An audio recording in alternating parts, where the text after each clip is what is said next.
Hello, I'm Kathy Beiting. I am president of Cincinnati Music Theater, and I am a producer of many of their shows over the past 61 seasons.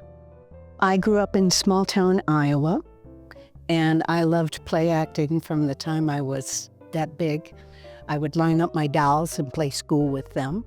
Junior high and high school, I was in as many shows as I could be in.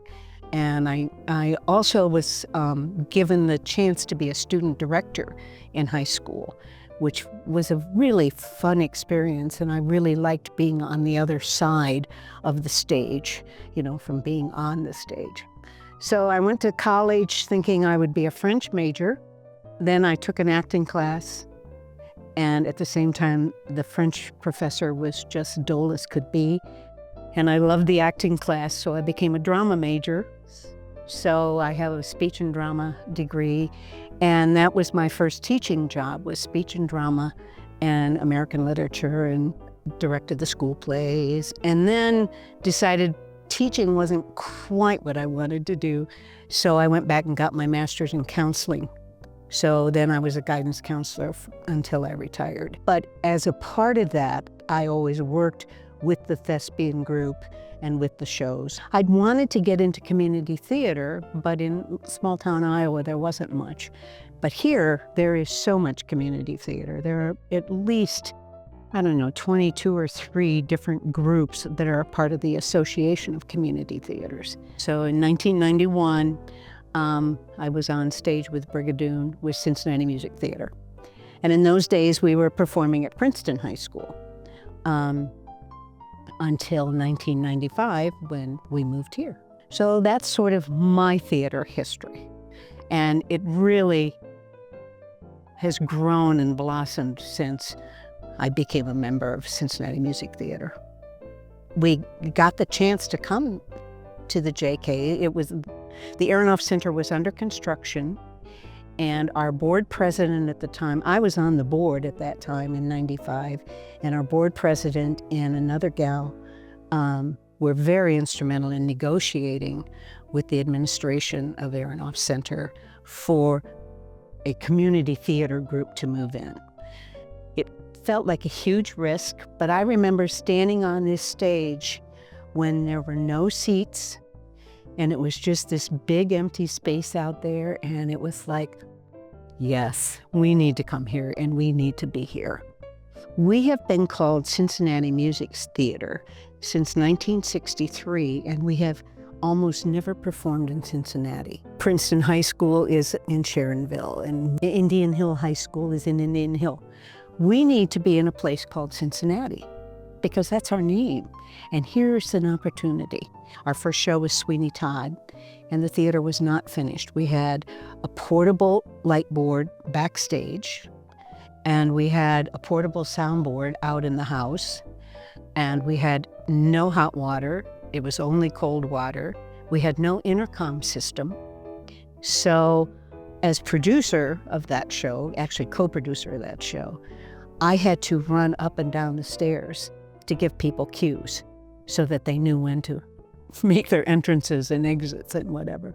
But I think being in the professional house really raised the bar for us in terms of performance level, in terms of what we tried to bring to our audiences. I've always felt great support from CAA in what we want to do. The friends I've made in the box office, in the marketing office, and our events managers have become friends. And so that support and friendship that I found, I think has all helped me mature as a producer. When Skip died, it was a huge shock to all of us. He'd directed 18 shows for us and was a favorite. But the way CAA came to bat to help us put on just the most memorable, meaningful memorial service, it was just very touching. And I'll never forget it. When we held auditions for Priscilla, Queen of the Desert, and a young man came in and he auditioned, and he had a very nice voice, but he was very timid.